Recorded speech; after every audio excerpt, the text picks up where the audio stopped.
Всем привет, вы на канале Польза.нет, меня зовут Саня, и здесь только быстрые подробные обзоры и долгие стримы. И сегодня, вопреки всему, несмотря ни на что, я расскажу вам о смартфоне под названием Honor 90. Я купил его на Алиэкспрессе, притом очень дешево, как я расскажу, и меня это тоже напрягает в нем. В нем очень много плюсов, в основном это их рекламная кампания. Его преподносят как какое-то устройство, которое необходимо подарить девушке, потому что она не разбирается в герцовки, не понимает, что вот это дело не особо будет удобно в руке, еще много всего. В принципе, мой обзор построен всегда одинаково. Я расскажу вам про его характеристики, результаты тестов, какие-то недостатки и в итоге расскажу, резюмирую мое мнение по поводу данного девайса. Очень советую вам посмотреть резюмирую, потому что там все станет максимально ясно. Чтобы было интересно, я сравню его с iPhone 15, и чтобы я не говорил в картинке, вопрос в том, как вы ее ощущаете. Неважно, устраивает она меня или нет, что у нас здесь есть. Здесь есть и на фронталке 4К 30 FPS, и на основной камере. Здесь довольно быстрая зарядка, вам не нужно 2 часа, как в iPhone, чтобы его заряжать. Разумеется, здесь 120 Гц экрана, в отличие от iPhone 15 с 60 герцами. Не такой большой подбородок, он неплохо себя ведет в играх, и не лучшим образом, но и не худшим. У него интересный внешний вид, и насколько целесообразно рассматривать его к покупке, по моему мнению, вы сейчас услышите. Разумеется, здесь есть гуглы, сразу Google сервисы, в этой модели есть, она официально продается в Российской Федерации, но не спешите ее покупать. Смотрим.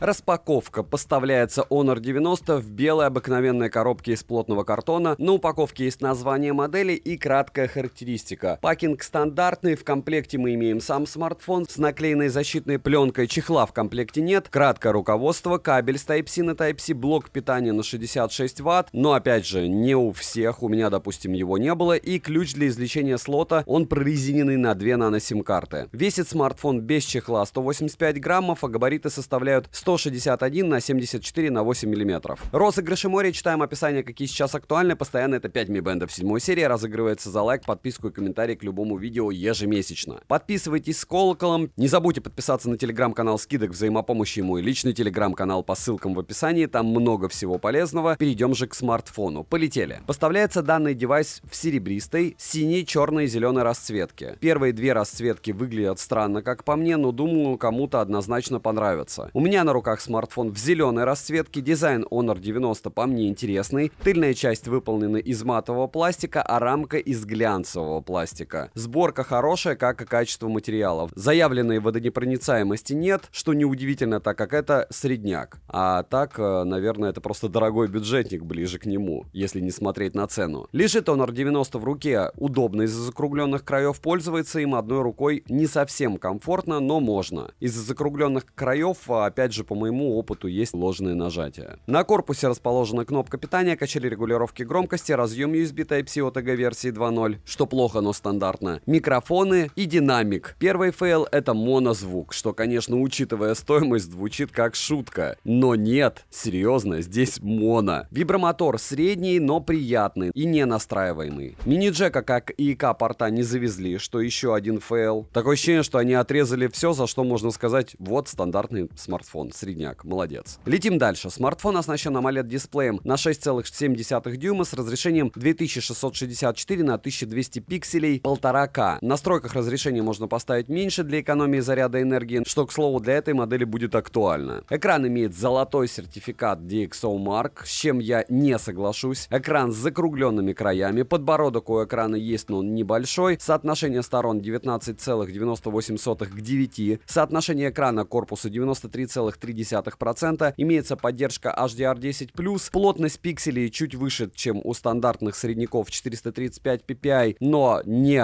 флагманская в 500 ppi. Пиковая яркость 1600 нит. В солнечный день при прямом попадании света на экран яркости хватает, но запасы яркости большого нет. Если вы хоть раз айфоном пользовались последних 3 лет, то этот, как говорится, рядом не лежал, но лежал рядом с Poco и остальными. Автояркость отрабатывает быстро и корректно. Частота обновления экрана максимум 120 Гц. В настройках можно включить меньше Гц или функцию автоматического подбора герцовки. Тест на частоту дискретизации касания выдал плохой результат, я бы сказал, даже ужасный. Мультитач, конечно же, есть, и экран откликается на 10 касаний одновременно, в отличие от всех айфонов. Шим затемнения 3840 Гц, но, как говорится, вы не пойдете покупать осциллограф, чтобы это дело проверять. А стандартный шим выше 20% у меня поднимался несколько раз, притом иногда он даже фиксируется, это примерно на 30% яркости. В целом результаты шима неплохие, но идеальными их не назвать. Разумеется, подсветка неравномерная у экрана. Always on Display в наличии. Далее, разблокировать экран можно при помощи сканера отпечатков пальцев, внедренного в экран, который находится низко, и, как мы знаем, за это производитель платит намного меньше, чем когда сканер у нас посерединке. Спасибо OnePlus, рассказали. И распознаванием лиц. Сканер отпечатков пальцев работает хорошо, завести можно до 5 отпечатков, ко всему несколько одинаковых отпечатков пальцев зарегистрировать нельзя, за что плюс системе безопасности. Распознавание лица срабатывает стабильно хорошо, завести можно до 2 лиц. Летим дальше. Основной гвоздь в крышке понятно где у данного телефона. Это процессор Snapdragon Gen 1 Accelerated Edition с техпроцессом 4 нанометра с 8 ядрами. Какие вы здесь эдишены не напишите, но это очень дешевый и медленный процессор. Максимальная частота у него 2,5 ГГц. Графический процессор Adreno 644, разумеется, он дешевый для среднего типа смартфонов и этой стоимости. Система охлаждения с камерой VC и графитовым покрытием третьего поколения площадью 4483 мм квадратных. Чистой воды маркетинг. Операционная система macOS версии 7.1 на базе Android 13 версии. Русский язык на борту, так как у меня глобальная версия смартфона. И вообще, как я знаю, по линейкам 90-е в глобалке, 80-е нет. 70-е в глобалке. Может быть, я что-то путаю, но не особо вникаю. Главное, гуглы здесь стоят. Оперативная память LPDDR4X доступна на выбор. 8 и 12 гигабайт, 16 гигабайт в продаже я не встречал. Встроенная память на выбор 256 и 512 гигабайт. Имеется поддержка высокоскоростного Wi-Fi 6 серии, поддержка 5G сетей, которая не для всех актуальна. Но хорошо, что она есть. Ловит. Для 4G бенды 7 и 20 на борту. Отмечу, что в версии с 2 сим-картами можно вместо одной сим-карты использовать eSIM. Связь смартфон ловит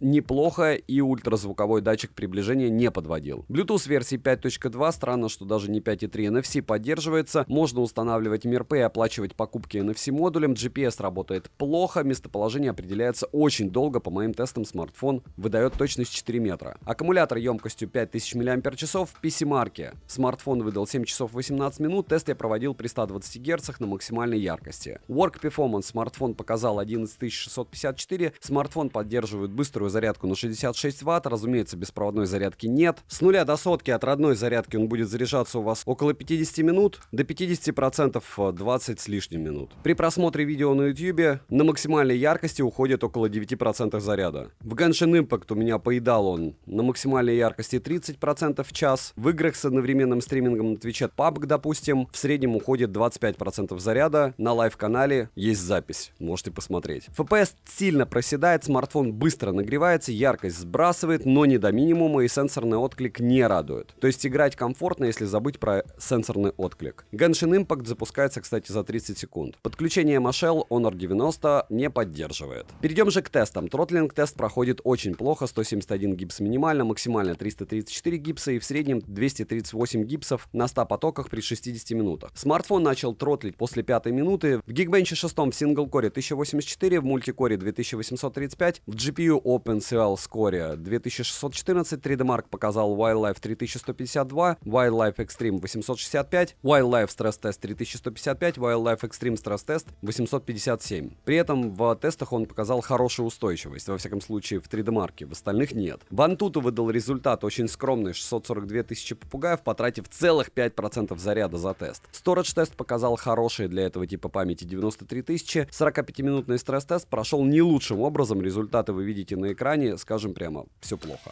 Переходим к самому интересному. Основной блок камер с тыльной части состоит из 3 сенсоров и кольцевой двухцветной LED-вспышки. Основной сенсор на 200 мегапикселей, вот такой вот маркетинг с апертурой 1.9. Сверхширик с углом обзора в 112 градусов, плюс макро на 12 мегапикселей с апертурой 2.2 и 2-мегапиксельным сенсором глубины. Цифровая стабилизация на борту, а вот оптической нет. С другой стороны, мы знаем, что иногда, повторяюсь, оптостаб работает хуже, чем цифровой стабилизатор. Запись видео доступна в максимальном разрешении 4К 30 FPS. С фронтальной части версии установлен сенсор на 50 мегапикселей с апертурой 2.4 и углом обзора в 100 градусов. Находится он в вырезе верхней части экрана по центру. Максимальное разрешение для съемки у него 4К 30 FPS тоже. В стоке на смарте есть достаточное количество режимов, фильтров, вспомогательных функций. К примеру, есть AI Vlog, AI Focus, многокамерные режимы не только. Короткие примеры и сравнение камер с 15-м айфоном вы сейчас увидите. Тоже для чистоты эксперимента я вижу 4К 30 FPS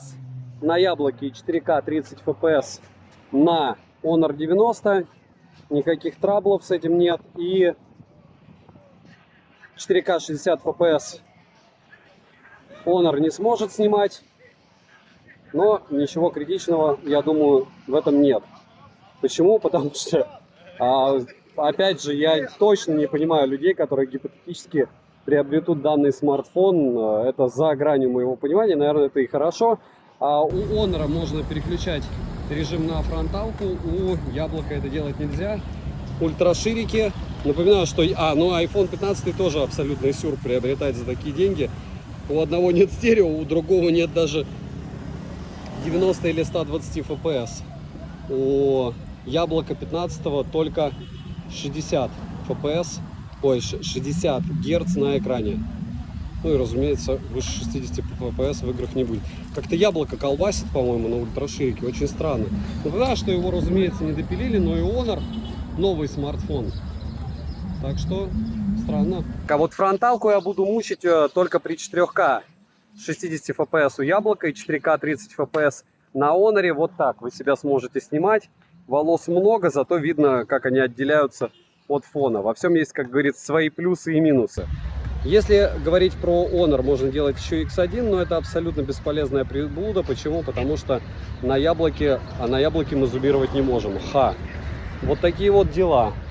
В целом, насколько хорошо справляются смарты. 4К 60 FPS. И это очень странно, потому что на 4К 60 FPS на ультраширик на яблоке можно переходить, а почему-то на 4К 30 FPS никак. И, разумеется, на Honor у нас только 4К 30 FPS, это максимум.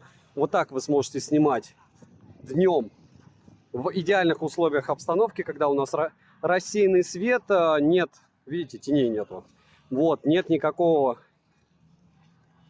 внешнего воздействия, то есть лампы у нас отключены, никакие зайчики не бегают нигде. И, разумеется, я протер все камеры. Напоминаю, что на iPhone 15 Pro я специально даже сделаю сегодня обзор одним кадром в ночное время, чтобы вы увидели, что у него и правда есть проблемы с работой со светом. И здесь дело не в протертых камерах, я всегда их протираю перед съемкой. Потому что, опять же, смотрите, у меня в руках два смартфона, и оба я не рекомендую к покупке.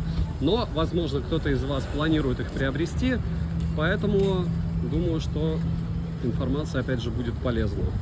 Ну и плюс, как, не знаю, понимание того, до чего дошла техника у того же Яблока, как он может снимать. Это самый дешевый их смартфон в линейке. Съемка ведется с рук, не со штатива. Ну и в целом вот так. Как говорится, мы не ищем легких путей. 4К 60 FPS iPhone 15 с 15 Pro не сравниваю Pro Max. Основной модуль 4К 60 FPS против 4К 30 FPS на Honor. И я вам скажу, по цветам Яблоко выигрывает, потому что перекручивает Honor. Вот, хотя, нет, перекручивает. Фиолетовый отдает синий. Хотя, опять же, нужно будет смотреть на компе. И если брать по стабу, вам виднее, как говорится. X2 кроп на оба смарта. Раз, двигаем, два, двигаем, три, двигаем. И 4 на ультраширик. Резко вниз, смарты не упали. Ультраширик. Ну, со светом, как работает ультраширик у Honor, отвратно по сравнению с Яблоком. Основа, как работает со светом, неплохо. Если смотреть конкретно на запись на самом смарте, экран реально передает цвета у Honor сейчас, если брать закат. Стабилизируем фронталку 4К 60 FPS, 4К 30 FPS. Яблоко уделывает Honor по полной программе, что, в принципе, неудивительно. В целом, X1, 0.8, банкет закончен. 4К 60 FPS против 4К 30 FPS. И iPhone 15 Pro протер. Я не знаю, что за беда. Вот мне многие говорят: Саня, протри. Ну, протер. И что? И ультраширик протертый. Ну, по ультраширику яблоко однозначно лучше. Но по основе беда. И еще раз протер. Ну вот сколько протирать, я не знаю. Если вы видите разницу сейчас, ну, может быть, чуть-чуть лучше. Может быть. Но я ее, если честно, не вижу. Во всяком случае, я вижу, что в 4К 30 FPS яблоко не уделывает при 60 FPS Honor. Вот теперь разница в 4К 30 FPS, ощущаете? То есть дело было не в бобине, просто в 30 FPS с светом работать ночью, смарту легче. Все это физика, как говорится, никто ничего не отменял. А вот эти вот зайчики, смотрите, на iPhone 15, это все зайчики, это не протертая камера. Ультраширики еще раз, 4К 30. И здесь какая-то беда по шумам у Honor и меньше беды у яблока. И фронталка, ночь, 4К 30 FPS, яблоко против Honor. Я думаю, банкет мы закончили, и так все ясно. iPhone 15, разумеется, слева. И великолепная камера, про которую все рассказывают, от Honor справа. Апертура 2.4 у Honor. У яблока апертура была у нас 1.9 ISO 50. И что я могу сказать? Ну, сравнивать здесь нет смысла. То есть это какой-то дешман получается сглаженный, хотя все улучшалки отключены. Это то, что можно отправлять врачу, как любому, притом, там, не знаю, состояние кожи. Но единственное, вырезал он волосы так же отвратно, как и Honor. Может быть, чуть-чуть лучше. Но мы понимаем, да, что здесь был ветер, то есть это все было прям в лютейшем движении. И в целом, ну, ощущение от картинки, конечно, небо и земля.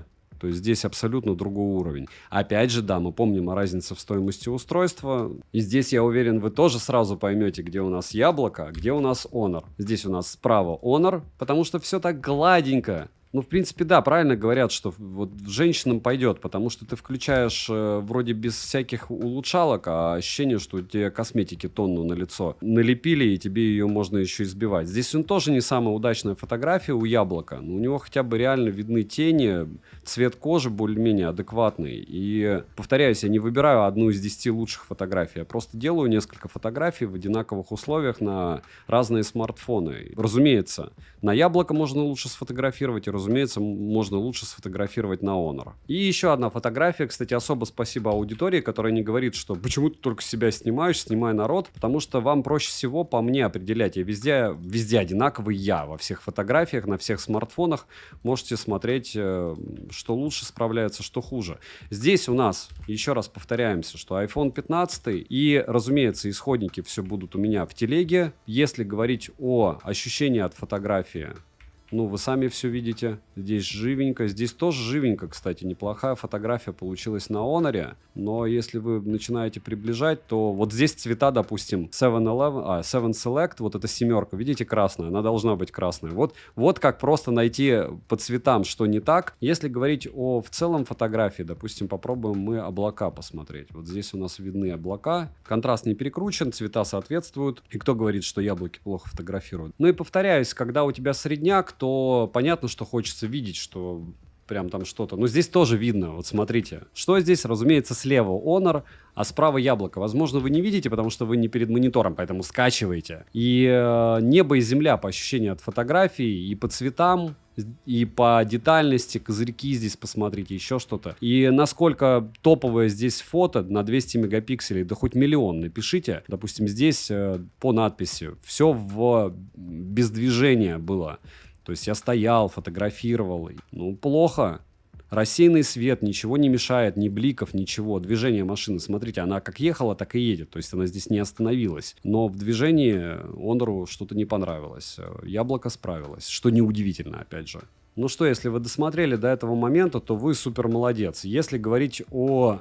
Здесь фотографии. Что вам больше нравится? Разумеется, вам нравится, как Honor покрасил слева облака, и фотография стала такой приятной, а не вот это унылое нечто, и я вам скажу, что унылое нечто, оно более соответствует действительности. То есть вот так у нас яблоко сработало, так сработал Honor. По цветам Honor не угадал вообще никак нигде, а если по цветам не угадал, то потом дальше сидеть ее и красить тоже такое себе. И зафиналить я бы хотел без всякого сравнения. Вот смотрите, по большому счету что? Ты делаешь фотографию, и тебе должно быть от нее хорошо. Вот если вы не видите, что здесь, я видел своим взглядом, вам покажется, ну ничего, ну там с детальностью может быть какие-то проблемы, но в целом-то ничего. Но это примерно то же самое, что какой-нибудь малобюджет фотографирует на неплохой модуль Realme, какой-нибудь C51, C55, потому что цвета не соответствуют.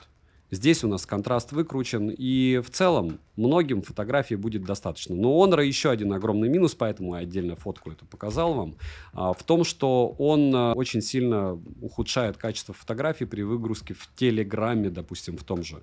То есть в несжатом виде оно будет выглядеть убого. Можете посмотреть, опять же, еще раз повторяюсь, в моей телеге. Кружки не особо естественные, про объем у меня, мне кажется, старая память еще по поводу того, что я каждый раз хвалю их, потом пересматриваю ролики и думаю, а вот где этот? Ну да, он был относительно других андроидов, когда я яблоками еще не пользовался, и когда я не пользовался другими флагманами. То есть, когда я покупал Huawei P20 Pro, почему это для меня был вау-эффект? Потому что через меня не прошло 50 флагманов тогда. Вот и все. А сейчас уже есть с чем сравнивать. И хорошо ли? Ну, наверное. Но если вы не знаете, как реально выглядит вот этот лес, какая здесь зелень, это фото не соответствует действительности.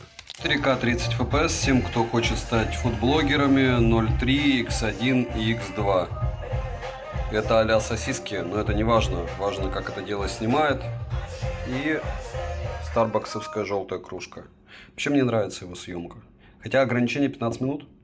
Фронталка 4К 30 FPS. Только что снимал обзор одним кадром на этот смарт. Что это значит? Я в течение, получается, 13 минут ходил и на основной модуль снимал и рассказывал об этом смарте. Но не только на основной, почему он может переключаться на ультраширик, на основную талку, и везде у вас будет 4К 30 FPS. Надеюсь, звук не отваливается в это время. В руке держать его в целом удобно, даже без чехла. Рамки не огромные, можно делать X1. Почему-то автоматически у меня включена яркость, подсветка, хотя сейчас пока ночи нет. И если говорить о возможностях этой штуковины, так вы сможете снимать на него, на ультраширик, на основной модуль в движении. Разумеется, в 1080p тоже пример будет, ночные примеры тоже будут, но особо сильно его драконить у меня желания нет. Почему? Потому что за эти деньги, конечно, довольно странный девайс. С другой стороны, гуглы есть, и это Honor, а Honor это а-ля Huawei, Huawei это а-ля премиум. Но мы же помним, какой ценник будет у Huawei по прошествии времени на том же Авито, когда народ поймет, что там не все в порядке с гуглами. Кстати, напишите, кто-нибудь последние Huawei как-то на гуглы прошивал или нет. Есть такой слух, что у кого-то получалось. Не на правах рекламы, надеюсь. Потому что это все равно костыли. Смотрите, что он с небом делает. А основной модуль справляется лучше. Это ультраширик. Кроп смысла нет. И чуть-чуть в помещение попробую зайти. Нет, не попробую, там люди работают. Не будем людей мучить. Хотя, почему нет? Это же кондо. Кондо это не отель. А вот так в помещении вы сможете снимать все дела. Закрыта дверь, потому что там работает кондиционер. И в целом, повторяюсь, со съемкой справляется очень даже хорошо. Мое субъективное мнение. А какое ваше? Стандартный, как многие скажут, бесполезный, но зато единообразный тест, ночная съемка 4К.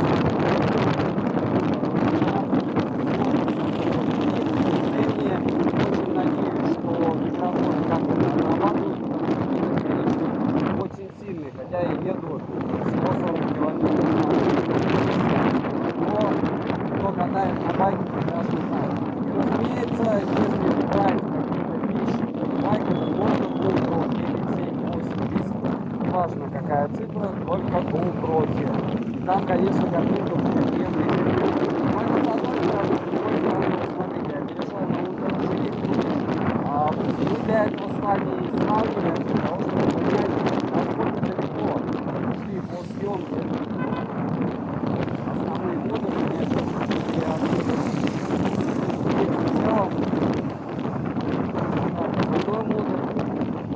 по смартфонам относительно GoPro. Съемка по мне довольно неплохая. Если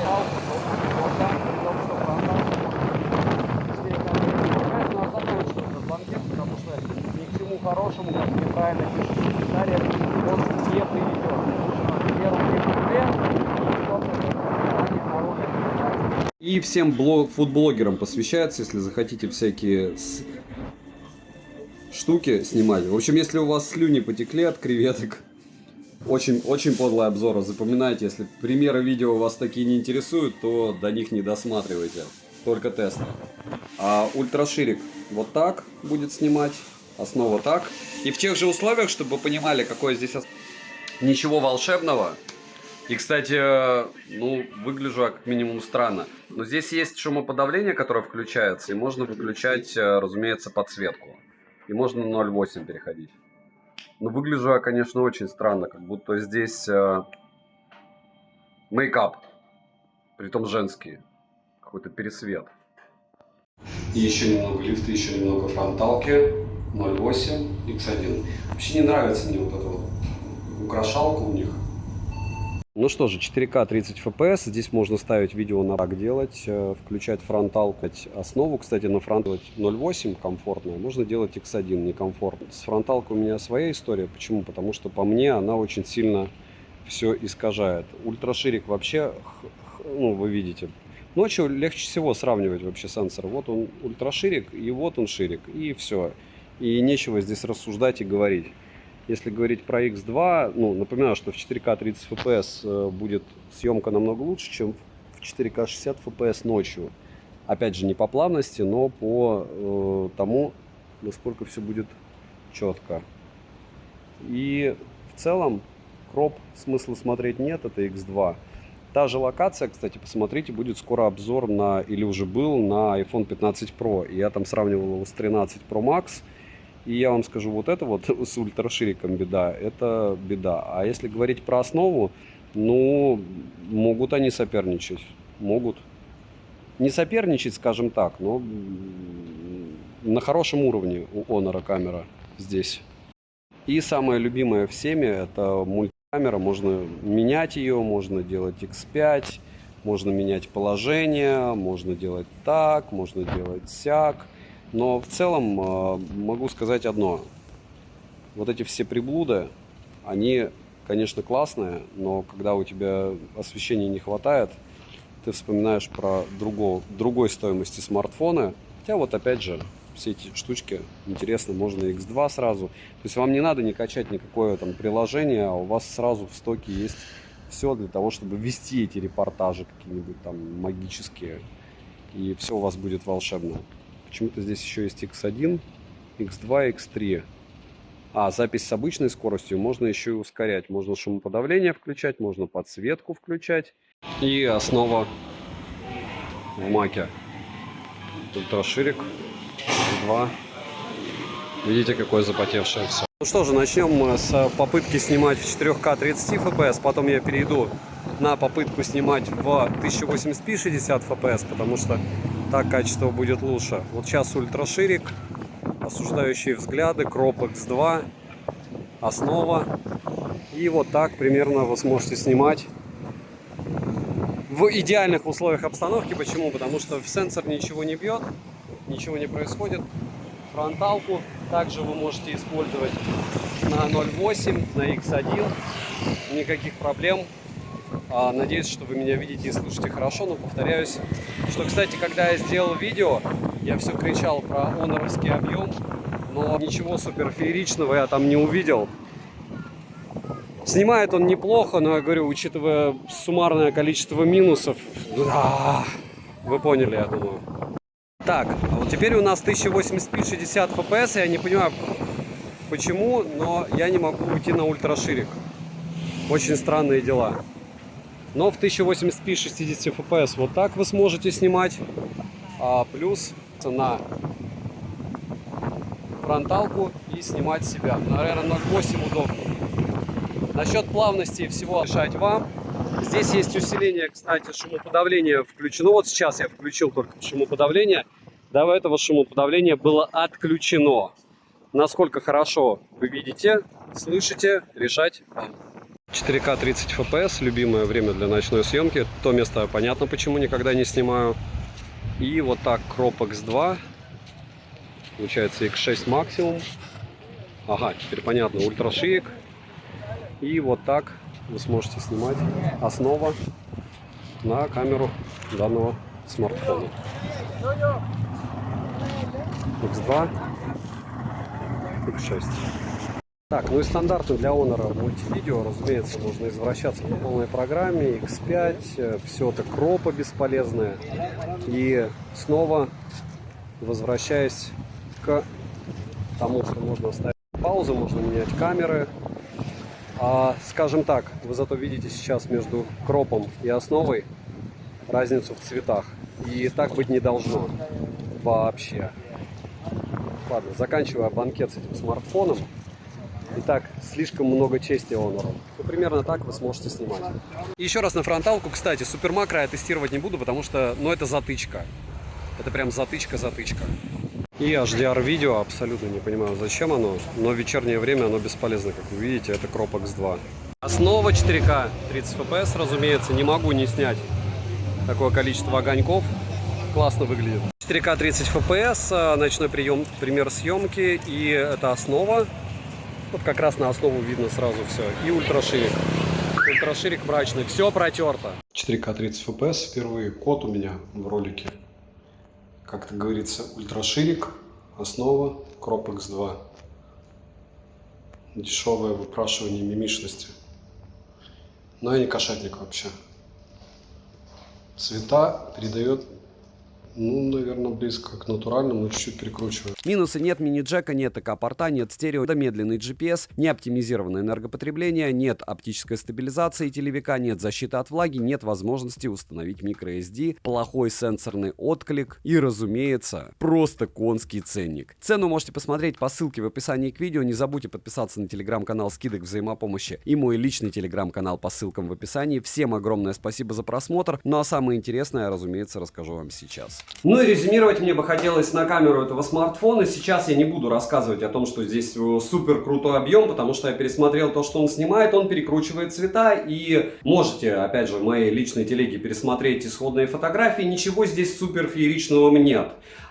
Что я странное хотел вам рассказать в конце. По старому курсу, когда я приобретал этот смартфон, я покупал его на Алиэкспрессе, но не в России, он мне вышел в 34 тысячи рублей с копейками. Почему? Потому что по-другому не покупали. А кто будет покупать это чудо природы, когда у него всего 600 тысяч баллов в Antutu? Те, кто пользовались, по отзывам, посмотрите форумы, прошлыми линейками, почти все говорят, неудобный этот водопад. Подбородок, стерео нет, это вообще сюр. Здесь нет защиты от влаги, здесь очень убогий процессор, реально убогий.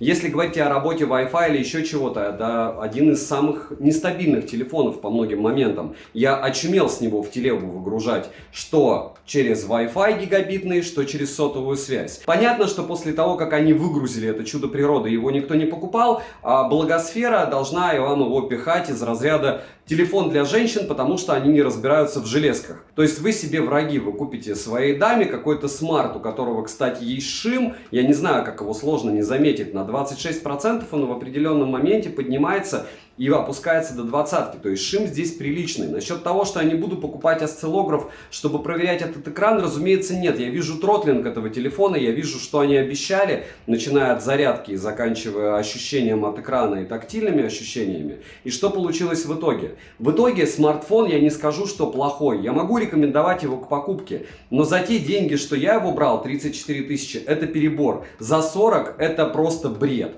Почему за 40 бред? Потому что, я не знаю, сколько сейчас ценник, кстати, посмотрите в описании. Потому что за 42 тысячи рублей я покупал Redmi K60 Ultra, нашпигованный по полной, с защитой от влаги. Да, у него нет на фронталке 4К. Ну а в чем он хуже? Гуглы есть, смарт просто бомба, и вот это. По-другому не сказать.